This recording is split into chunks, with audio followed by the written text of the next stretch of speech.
दोस्तों नमस्कार। नमस्कार, मैं शंभू कुमार सिंह और आप देख रहे हैं नेशन दस्तक। नमस्कार दोस्तों, जब मोदी सरकार पर, मोदी सरकार की नाकामियों पर, मोदी सरकार की नीतियों पर सवाल उठाना हजारों लाखों लोगों की नजर में देशद्रोह जैसा है। मोदी उस अवस्था को प्राप्त हो चुके हैं जहां उन पर कोई सवाल नहीं उठ सकता। मीडिया की तो हिम्मत नहीं है, ज्यादातर बड़ा तबका मीडिया का, वो उन्हें महान बना सकता है, महिमा मंडन कर सकता है, उन्हें विश्व गुरु बना सकता है, उन्हें वैक्सीन गुरु बना सकता है, उन्हें दुनिया का सर्वश्रेष्ठ नेता साबित कर सकता है, उनकी छोटी छोटी बातों को बहुत बड़ा करके दिखा सकता है, उनकी छोटी छोटी घोषणाओं को भारत के लिए गेम चेंजर बता सकता है, मास्टर स्ट्रोक बता सकता है। लेकिन जब प्रधानमंत्री मोदी की नाकामियों की बात आती है तो सब शुतुरमुर्ग बनकर रेत में मुंह छिपा लेते हैं, जैसे कुछ हुआ ही नहीं। दुनिया की सबसे बड़ी हेल्थ इंश्योरेंस स्कीम का कच्चा चिट्ठा आज आपके सामने रख दिया जाए, क्योंकि इसके दायरे में 10 करोड़ घर यानी 50 करोड़ लोग और किसी भी परिवार में कितने भी व्यक्ति रहें सबको 5 लाख के सालाना इंश्योरेंस के कार्ड देने का जिक्र था। इसके दायरे में कुल अस्पतालों की संख्या जो थी वह 24,432 लाई गई। इसमें जो प्राइवेट अस्पताल थे उनकी संख्या ज्यादा यानी 56% थी, यानी 13,681 प्राइवेट अस्पताल, सरकारी अस्पताल 9,850। दूसरा सवाल आपके जहन में तुरंत आना चाहिए, सरकारी अस्पताल 9,850 ही क्यों जोड़े गए, जबकि इस देश में सरकारी अस्पतालों की संख्या सरकार के डॉक्यूमेंट के हिसाब से 25,000 है। इसका मतलब बहुत साफ है कि इस देश के 25,000 अस्पतालों की जो संख्या है वो सिर्फ कागज पर है, वहां पर इलाज संभव नहीं है, वहां पर सर्जरी नहीं हो पाएगी, वहां पर मोतियाबिंद का ऑपरेशन नहीं हो पाएगा, वहां पर कैंसर का इलाज नहीं हो पाएगा, वहां पर आपके टखने नहीं जुड़ेंगे और वहां पर कोविड का इलाज भी नहीं हो पाएगा। तो सरकार ने अपने तौर पर जो 25,778 सरकारी अस्पताल हैं उसमें से सिर्फ 9,850 अस्पतालों को ही माना कि यह काम के लायक है। उसके भीतर की हकीकत भी हम आपको बताएं उससे पहले यह समझ लीजिए कि जो 13,681 अस्पतालों को चुना गया कि आपको पैनल में जोड़ा जा रहा है, जो आप आयुष्मान भारत के मातहत जो भी इलाज होगा वहां पर आपको मुफ्त इलाज करना पड़ेगा। जो भी पैसा आएगा 5 लाख के भीतर में 60% केंद्र सरकार देगी, 40% राज्य सरकार देगी। और इसके मातहत एक जानकारी निकल कर आई कि दरअसल मई 2020 में यानी पिछले बरस 1 करोड़ इलाज किए गए इसी के तहत। ये सरकार के आंकड़े हैं कि 1 करोड़ लोगों का इलाज मई 2020 में हुआ था। और एक डाटा बताया गया, वो डाटा बताया गया कि 13,412 करोड़ रुपए खर्च हुए, यानी प्रति व्यक्ति पर 13,412 रुपए का बिल निकल कर आया। और प्राइवेट सेक्टर में ये 75% बिल प्राइवेट सेक्टर में चला गया, 25% सरकारी इलाज में चला गया। अब इसके बाद एक दूसरी प्रक्रिया शुरू होती है। जब हमने प्राइवेट अस्पतालों से उस दौर की परिस्थितियों को जानना चाहा तो उनका बहुत साफ कहना था कि जो मरीजों का जो औसत खर्च है जो निकल कर आ रहा है वो सरकार की तरफ से जो दिया गया है वो 17,000 तक दिया गया है। सरकारी अस्पतालों में 9,000 दिया गया है, लेकिन वहां 17,000 तक दिया गया। सवाल था कि क्या इतनी बड़ी तादाद में इलाज किया गया या एक ही इलाज को कई बार कई सेक्शंस में इलाज किया जाता है। जैसे अगर आपको घुटने बदलवाने हैं तो घुटने बदलवाने का बिल अगर 50,000 का आता है तो उसको उसी मरीज को 3 बार बुलाया जाता है और कहा जाता है तुम 17,000 दो, 3 बार बुलाएंगे तुम्हारा काम हो जाएगा, 50,000 आ जाएंगे। तो कितने लोगों का इलाज हुआ, यह एक बेसिक लकीर दिमाग में आप याद रखिएगा। क्योंकि इसके बाद जब कोविड काल शुरू होता है तो अप्रैल 2020 से लेकर अप्रैल 2021 तक इस देश के भीतर में सरकार कहती है कि हमने 4 लाख लोगों का आयुष्मान कार्ड के जरिए इलाज करवा दिया, लगभग 10 लाख लोगों का कोरोना टेस्ट भी करा दिया, यानी टोटल हो गए 14 लाख। लेकिन अगर आप मानकर चलिए सिर्फ 4 लाख लोगों का जो इलाज हुआ है उस पर जो सरकार का खर्च हुआ वो सिर्फ 12 करोड़ का है, यानी 4 लाख लोगों पर प्रति खर्चा जो आया सिर्फ 300 रुपए आया। अब यहां पर सवाल आता है कि वो कौन सा अस्पताल है जो 300 रुपए में इलाज कर रहा था और 4 लाख लोगों का इलाज कर दिया और उसके साथ साथ इसी दायरे में 10 लाख लोगों का कोरोना टेस्ट भी हो गया। अगर कोरोना टेस्ट की भी कोई कीमत ली जाती है तो इन 14 लाख को जो जोड़िएगा तो प्रति मरीज आता है सिर्फ 83 रुपए। सवाल यह है कि सरकार ने अपने तौर पर, ऐसा नहीं है कि इसकी जानकारी नहीं दी कि इलाज में कितनी कीमत आएगी।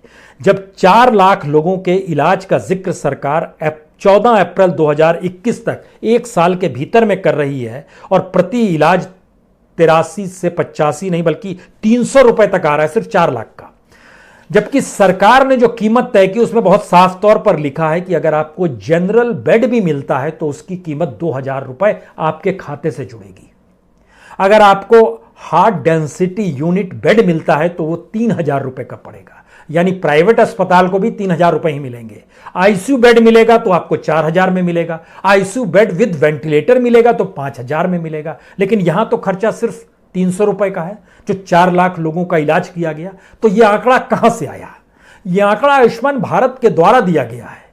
अब सवाल इसके बाद से शुरू होता है कि उस पीरियड में अगर आप चले जाइएगा तो इस देश के भीतर में तकरीबन 36 लाख सक्रिय मामले चल रहे थे। 2,70,00,000 से ज्यादा मौतें हो चली थी।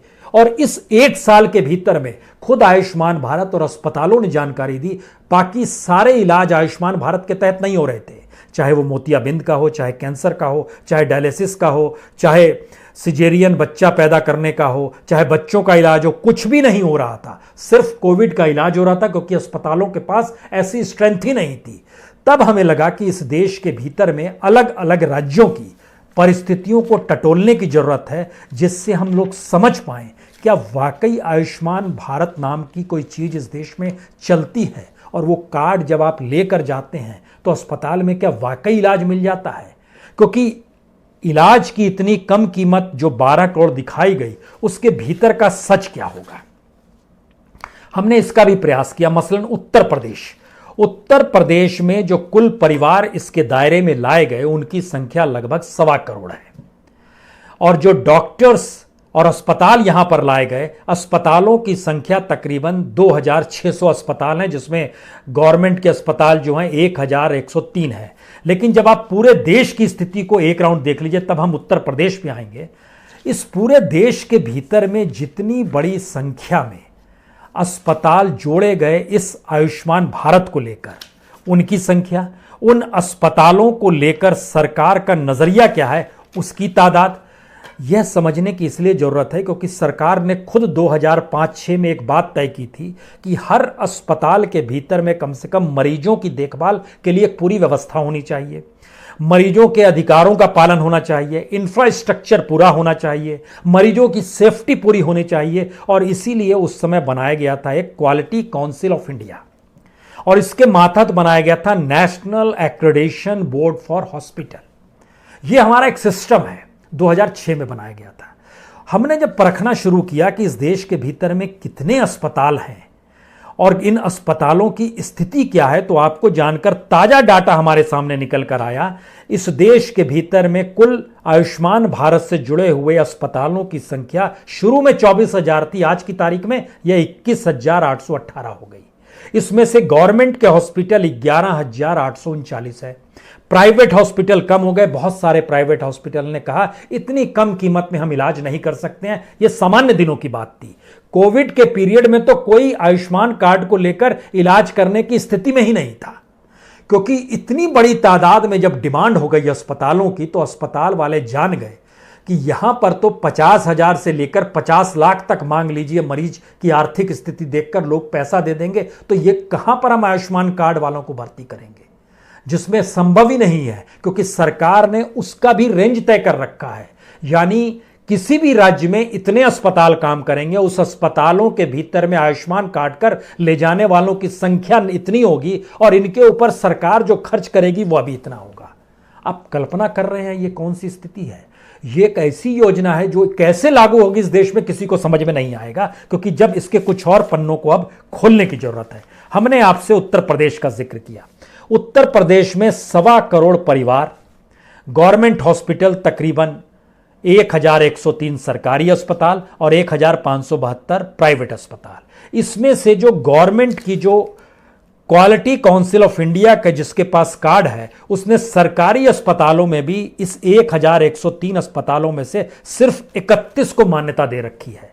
बाकी अस्पताल किसी काम के नहीं है कि वहां पर आपका इलाज उस लिहाज से हो जाएगा जो सरकार के मापदंड रहे हैं 2006 से उन्होंने तय किया था। इसी तरीके से प्राइवेट अस्पताल में भी 1572 में से, उत्तर प्रदेश का हम सिर्फ जिक्र कर रहे हैं, 104 को ही मान्यता है कि वहां पर इस तरह का इलाज हो पाएगा जो कि मरीजों को ठीक सुरक्षित बाहर ले आके रख दे। यह कमोवेश हर राज्य की स्थिति है। अब आप सोचिए उत्तर प्रदेश में जिनके पास कार्ड मौजूद है उनकी संख्या है 86 लाख, 86 लाख। हॉस्पिटल्स कुल हैं 2549। जो टोटल पेशेंट्स हैं, जिसको कहते हैं कि hospital admission authorised in number, in hospitals में कितने बड़े पेशेंट जा सकते हैं, उनकी संख्या बताई गई 3,04,369। इनके ऊपर जो सरकार खर्च करेगी वह सरकार खर्च करेगी 352 करोड़ रुपया, यानी इन 3 लाख का खर्चा अगर प्रति हेड आएगा तो 11,000 रुपए प्रति हेड आप खर्च कर सकते हैं, उससे ज्यादा नहीं कर सकते हैं। सवाल है कोविड का इलाज उत्तर प्रदेश में हर अस्पताल, प्राइवेट अस्पताल क्या 11,000 में करने को तैयार है? यह पहला सवाल है। और भी स्थिति है, ऐसा नहीं है कि इस देश के हर राज्य के पेशेंट्स को बराबरी तरीके से इस योजना के तहत आंका गया। इसी के तहत अगर जैसे ही आप बिहार का जिक्र कीजिएगा यह पैसा और कम हो जाएगा। और कम होने का मतलब यह है कि बिहार में लगभग 43 लाख लोगों के पास कार्ड है, 775 अस्पताल है। अस्पतालों में कुल संख्या जो पेशेंट्स की जाएगी वह तकरीबन 1,56,000 होगी।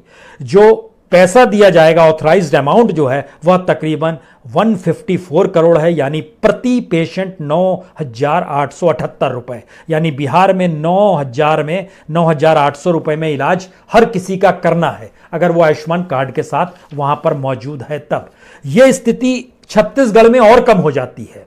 छत्तीसगढ़ में 8,664 रुपए में आपको इलाज करना है। सवाल यह था कि महाराष्ट्र में सबसे ज्यादा है, महाराष्ट्र में तकरीबन 25,659 रुपए में है। अगर आयुष्मान कार्ड आपके पास है और आप इलाज करना चाहते हैं तो प्रति पेशेंट जो है 25,000 रुपए आपके जरिए आपका इलाज हो जाएगा। उसके बाद ऑथराइज्ड ही नहीं किया जाता है।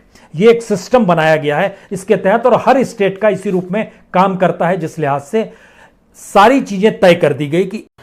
नमस्कार दोस्तों, क्या टीएमसी नेता मुकुल रॉय और शुभेंदु अधिकारी के साथ बीजेपी नेताओं की कोई डील हुई थी? क्या शुभेंदु अधिकारी और मुकुल रॉय को बीजेपी में शामिल करने के बदले या बीजेपी में आने के बदले सीबीआई से बचाने का वादा किया गया था? क्या मुकुल रॉय और शुभेंदु अधिकारी सीबीआई के शिकंजे से बचने के लिए शाह और मोदी की शरण में गए थे? क्या मुकुल रॉय और शुभेंदु अधिकारी जिनके खिलाफ वीडियो सबूत है, वही सबूत जिन सबूतों के आधार पर टीएमसी के 4 नेताओं की गिरफ्तारी हुई है, चार्जशीट में उनके गुनाहों का कच्चा चिट्ठा है, वही सबूत, वही वीडियो टेप शुभेंदु अधिकारी और मुकुल रॉय के खिलाफ भी हैं? लेकिन क्या सीबीआई उनके प्रति सिर्फ इसलिए नरम हुई, सिर्फ उन्हें छोड़ दिया गया सिर्फ इसलिए क्योंकि वो दोनों बीजेपी की शरण में चले गए? ऐसे कई सवाल हैं जिन सवालों का जवाब तलाशा जाना चाहिए, और मीडिया की भूमिका है कि ऐसे सवाल लगातार उठाएं और देश के सत्ताधीशों से यह सवाल पूछें कि वो एजेंसी जिसे पिंजरे में बंद तोता कहा गया था, सुप्रीम कोर्ट ने कहा था, वो एजेंसी जिसे बीजेपी के नेता 2014 के पहले कांग्रेस ब्यूरो ऑफ इन्वेस्टिगेशन कहते थे, सीबीआई, वो एजेंसी आज जिस ढंग से काम कर रही है, 4 की गिरफ्तारी हुई, 2 को छोड़ दिया गया और कई सवालों के साथ उन सबूतों को दफन कर दिया गया, तो इसकी क्या वजह है? इस वीडियो में दोस्तों कुछ और चीजें मैं बताना चाहता हूं जो कल के एक वीडियो में मैंने विस्तार से आपको बताया था कि कैसे नारदा स्टिंग में 2014 में हुए इस स्टिंग में टीएमसी के 13 नेता, सांसद, राज्यसभा सदस्य मुकुल रॉय, तब लोकसभा सदस्य थे शुभेंदु अधिकारी, टीएमसी के मंत्री, मेयर, 13 नेताओं को स्टिंग में रिश्वत लेते हुए या रिश्वत कबूल करते हुए या रिश्वत की बात करते हुए कैमरे में कैद किया था मैथ्यू सैमुअल ने। लेकिन लंबे समय के बाद अब जब गिरफ्तारी हुई तो 2 बचे हैं। बाकी भी 3-4 बचे हैं। क्यों बचे हैं जरा बताता हूं। मैं आज देख रहा था कि आज के अखबारों में कल की इस गिरफ्तारी और गिरफ्तारी से 2 के बचने को लेकर कुछ लिखा गया या नहीं, सरकार से सवाल किए गए या नहीं।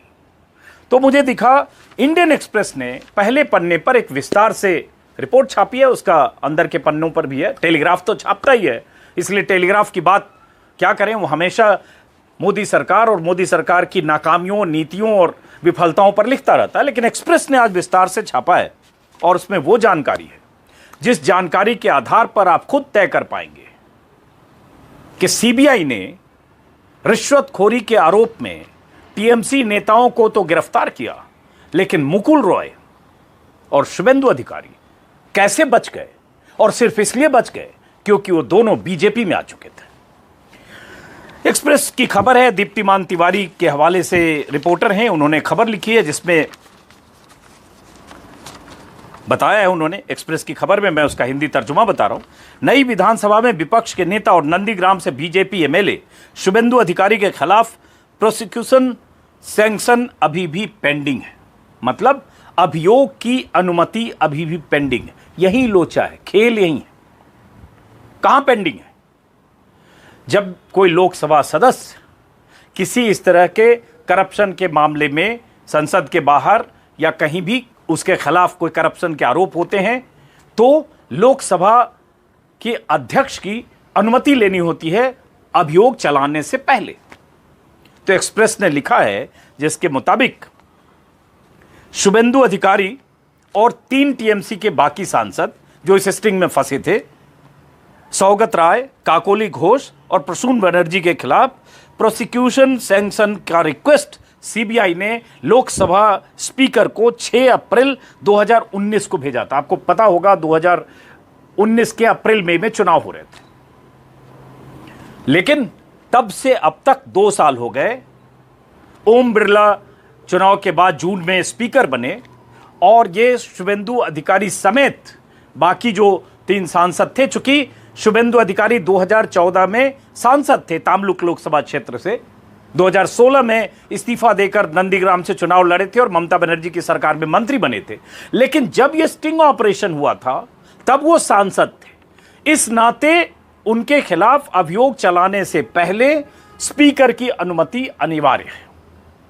तो सीबीआई ने 2019 में स्पीकर को प्रोसिक्यूशन सैंक्शन के लिए रिक्वेस्ट भेजा। वो रिक्वेस्ट 2 साल होने जा रहे हैं, वो रिक्वेस्ट आज भी पेंडिंग है। और इस बीच शुभेंदु अधिकारी अभी बंगाल में हुए चुनाव के कुछ महीने पहले बीजेपी में शामिल हो गए। न सिर्फ शामिल हुए बल्कि नंदीग्राम से ममता बनर्जी को उन्होंने शिकस्त दी। यह अलग बात है कि बीजेपी ने बुरी तरह से झटका खाया, सरकार बनना तो दूर 100 का आंकड़ा भी नहीं छू सकी। लेकिन शुभेंदु अधिकारी बीजेपी का सबसे बड़ा चेहरा बंगाल में चुनाव के बाद बने नेता विपक्ष है। तो शुभेंदु अधिकारी के खिलाफ स्पीकर के पास प्रोसिक्यूशन का सैंक्शन का रिक्वेस्ट पेंडिंग है। अब चूंकि उनके खिलाफ प्रोसिक्यूशन माफ करें प्रोसिक्यूशन चलाने की अनुमति स्पीकर ने नहीं दी है, इसलिए बाकी जो 3 सांसद टीएमसी के हैं वो भी बचे हुए हैं। उसके अलावा इसी एक्सप्रेस के हवाले से मैं बता रहा हूं, मुकुल रॉय के खिलाफ सीबीआई ने प्रोसिक्यूशन सैंक्शन के लिए अनुमति ही नहीं मांगी है। मतलब सीबीआई ने माना ही नहीं कि इनके खिलाफ प्रोसिक्यूशन की जरूरत है, जबकि वीडियो में ये दोनों लोग रिश्वत की बात करते, रिश्वत लेते और अपने किसी खास आदमी को रिश्वत पहुंचा दो ऐसी बात करते हुए मुकुल रॉय देखे जा रहे हैं। मुकुल रॉय 2017 में टीएमसी से बीजेपी में शामिल हो गए और एफआईआर के आरोपी नंबर 1 है। और 2014 में जब यह नारदा का स्टिंग ऑपरेशन हुआ उस समय वो राज्यसभा के सदस्य थे। सीबीआई ने उन्हें पूरे मामले से चार्जशीट से अलग कर दिया, जबकि वीडियो में अगर आप देखेंगे, कल भी मैंने थोड़ा दिखाया था लेकिन मैं चाहता हूं 33 सेकंड का वीडियो आप फिर से देखें। इस वीडियो में आप देखेंगे तो मुकुल रॉय साफ साफ स्टिंग करने वाले पत्रकार सैमुअल से कह रहे हैं कि पैसे जो उनका एक करीबी आईपीएस अफसर मिर्जा है उन तक पहुंचा दो। और ये सारी बात ऑन रिकॉर्ड है, सीबीआई ने जो एफआईआर दर्ज की उसमें भी है। उसके बाद ऐसी क्या वजह है कि सीबीआई ने मुकुल रॉय को पूरे मामले से बख्श दिया? जरा सुनिए वो 30 सेकंड का ये video. Give it to my office. I am not taking it straight. Okay. So I will tell my man. So he will give it to you. Your office. Where exactly? That is 6A Elgin Road. You come at after 1 hour. After? 1 hour. After 1 hour. Your address also give. It is 6 Elgin Road. Just 2 building later. Okay. Gentleman, I have 20 lakhs. I can give it to you. I have 20 lakhs. Okay. I will go to the office. You will be there? No. I will be there. Okay. After 1 hour. इस video में मुकुल रॉय जो कह रहे हैं, उनसे जो पैसे की पेशकश की जा रही है वो साफ साफ दिख रहा है। लेकिन फिर भी मुकुल रॉय के खिलाफ सीबीआई ने चार्जशीट दायर करने की जरूरत नहीं समझी। क्यों? 2017 में नवंबर में मुकुल रॉय बीजेपी में शामिल हो गए। 2017 में ही सीबीआई जांच के आदेश कोर्ट ने दिए थे और उसके कुछ ही महीने बाद मुकुल रॉय बीजेपी में आ गए। जो मुकुल रॉय के खिलाफ 2016 में पूरे बंगाल में माहौल बना, स्टिंग ऑपरेशन सामने था, यूट्यूब पर, सोशल मीडिया में, सब जगह, वो मुकुल रॉय बीजेपी में शामिल होकर बच गए। तो क्या यह बिना किसी डील के हुआ? और शुभेंदु अधिकारी की अगर बात करें तो शुभेंदु अधिकारी के खिलाफ अभियोग चलाने की अनुमति लोकसभा स्पीकर ने नहीं दी। इसके 2 साल हो गए, जबकि सीबीसी के रिकॉर्ड के मुताबिक, सीबीसी की गाइडलाइंस के मुताबिक, इंडियन एक्सप्रेस में ही लिखा है कि मुताबिक अभियोग चलाने की अनुमति कंपिटेंट अथॉरिटी को 4 महीने के भीतर अनुमति पर फैसला करना चाहिए। या तो आप रिजेक्ट करें या एक्सेप्ट करें। लेकिन 2 साल हो गए। सीबीसी रिकॉर्ड के मुताबिक शुभेंदु अधिकारी और अन्य 3 टीएमसी सांसदों के खिलाफ prosecution request speaker Om Birla के यहां पेंडिंग है। जून 2019 में ओम बिरला स्पीकर बने थे, जो मैं आपको बता चुका, और इस बीच शुभेंदु अधिकारी बीजेपी में आ गए।